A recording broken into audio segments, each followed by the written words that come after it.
गए थे। नुसरत साहिबा, क्या लगता है आपको कि कितना कामयाब हो पाएगा ये ऑपोजिशन का आपका ग्रैंड अलायंस, और साथ ही साथ मुत्तहिदा किससे क्या इस हवाले से मुशावरत जारी है, और क्या उनको शामिल करके इस अलायंस को मजीद तगड़ा किया जा सकता है?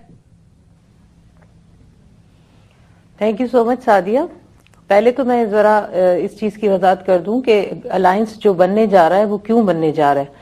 आपने देखा कि इतने अरसे से रेंजर्स के हवाले से रिजर्वेशन थी, मुख्तलिफ हवालों पे मुख्तलिफ फोरम्स पे बातें हो रही थी, और वही हुआ कि जिसका खदशा था, आपने देखा कि सिंध असेंबली के फ्लोर पर वही चीज लेकर आए गए ये लोग रेजोल्यूशन की सूरत में कि किसी तरीके से इस रेंजर्स के इख्तियारात को कम कर दिया जाए, क्योंकि अब ये समझने लगे थे। हालांकि इनके अब अगर बैठकर कोई भी नुमाइंदा बात करता है ना, तो साफ लगता है कि ये सिर्फ 4-5 बातें कहेंगे, इसके अलावा इनके पास बात करने को कुछ भी नहीं है।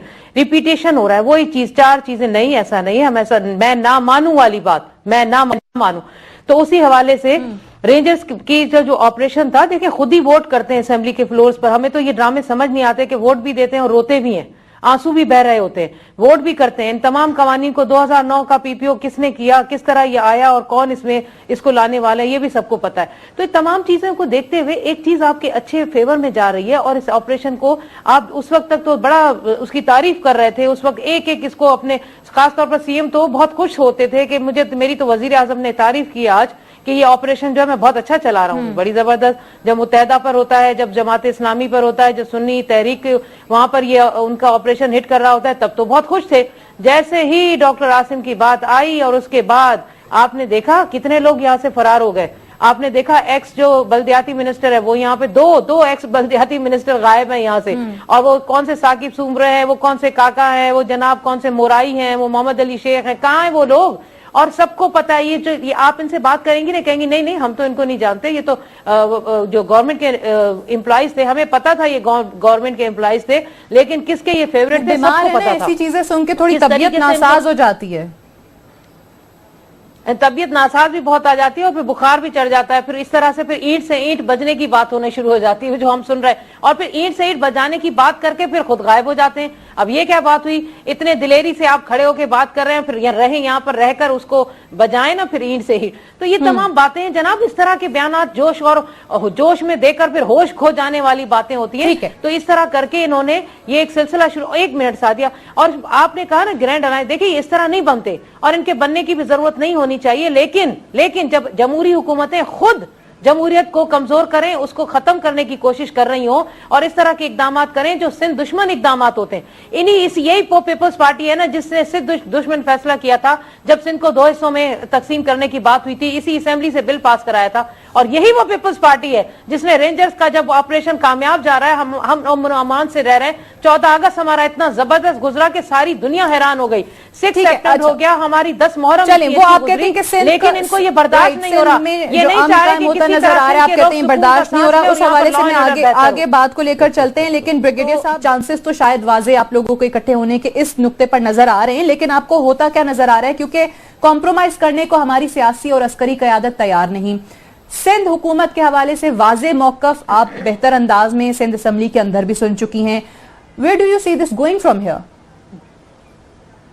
जी सादिया, बिल्कुल जैसे अभी बात की हमारे मुत्तहिदा के भाई ने, अली रजा ने, कि बिल्कुल हमने उसी वक्त, हालांकि पहला जो हमारा, आपको याद होगा कि प्रोटेस्ट हुआ था सिंध असेंबली में, उस प्रोटेस्ट में एमक्यू हमारे साथ नहीं थी, और उस वक्त बड़ा ही अजीब सा एक सिलसिला हो रहा था कि एक कंबाइंड अपोजिशन का प्रोटेस्ट नहीं जा रहा है। तो उस वक्त हमने हालांकि कहा था एमक्यूएम के भाइयों को और बहनों को कि जनाब आप जो चाह रहे हैं कि ये जो दायरा है इसको बढ़ाया जाए, तो हम खुद चाहते हैं कि वो डाकू और वो दहशतगर्द जो एक तो पहले मौजूद हैं उन अजला में, जैसे खैरपुर हो गया, नवाबशाह हो गया, लाड़काना हो गया, ऐसे बहुत सारे, गोटकी हो गया, वहां पर तो यहाँ सियासतदान उनको पनाह देते हैं, बल्कि उनको सियासी तौर पर इस्तेमाल करते हैं। और खास तौर पर जब इलेक्शन होते हैं तो इलेक्शन में तो ये जबरदस्त किस्म के इनका इस्तेमाल होता है। जैसे हमारा आपने दराजा शरीफ का वाकया देखा जिसमें हमारे 13 लोग की शहादत हुई, तो वो 4 जो कल्प्रिट्स थे वो एमपीए के घर से, उसके बड़े जो उनकी औताक होती है वहां से वो उनको पकड़ा गया। तो ये चीजें हम तो चाहते हैं कि इसको दायरे को बढ़ाया जाए, लेकिन पीपल्स पार्टी इस चीज को समझने के लिए, मेरे ख्याल में बात यह कि ये कहते हैं कि फलां का दौर खराब था, फलां का दौर खराब था, जी चले मान लिया खराब था, आपका दौर कौन सा अच्छा था? आपका तो 7 सालों का दौर, और आपको तो किस्मत ने 5 साल पूरे दे दिए। आपने तो भरपूर किस्म का टाइम लिया था। आपका तो दौर सबसे बेहतरीन होना चाहिए था, एक ऐसा दौर जिसकी तारीख में मिसालें देनी चाहिए थी, लेकिन अब तारीख मिसालें दे रही है। आप देखिए सादिया, सांगड़ में ये कर क्या रहे हैं? सांगड़ में इतना जुल्म हो रहा है, खुदाई कसम, वहां पर औरतों के साथ, बच्चों के साथ, मर्दों के साथ।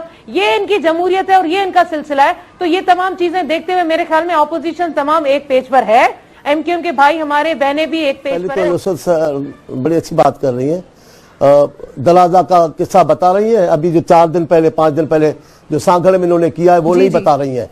जो आदमी हमने नहीं किया, आपने किया है। हमारे लोग जो आपने 13 शहीद कर दिए उसका तो हिसाब देना जनाब। अब सुन ले पहले। कैसे सुने? पहले बात बोलेंगे तो फिर हम नहीं सुन सकते ना। आप खामोश तो करें।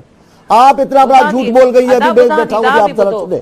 मैं आपके बीच में नहीं बोला हूँ, मैं आपके बीच में नहीं बोला हूँ। आप कैसे कह रहे हैं कि मैं झूठ बोल रही हूँ? एमपी है, सियासतदान है, कुछ कोई तरीका और सलीका भी सीखे। अब चुप करके सुने, मैं बीच में नहीं बोला हूँ आपके। जो भी इल्जाम आपके कहने पे तो चुप नहीं करूंगी ना जनाब। मुझे एंकर कहेगी मैं चुप हो जाऊंगी, आपके कहने पे खामोश हो जाएगा, फिर इसी असना में चीज रह जाएगी। आप इनको खामोश कराएं, सवाल का जवाब खामोश कराएं, नहीं तो मैं नहीं बात करूंगा। इनके कहने पे मैं खामोश हूँ? ये स्पीकर साहब हैं क्या? ये दूसरे स्पीकर हैं जो हमें आपको खामोश होने वाला है। मैं नहीं बात करूंगा, मैं नहीं बात करूंगा। इनकी बदकिस्मती यही है कि ये किसी को बात नहीं करने देते। बीच में किसी आप के बात कीजिए चांडिया साहब, नुसरत साहिबा चले बात सुन ले, जवाब सुन लीजिए। किसी के भी आप कहेंगी मैं खामोश हो जाऊंगी। आप नुसरत साहिबा से दीजिए खुदा हाफिज।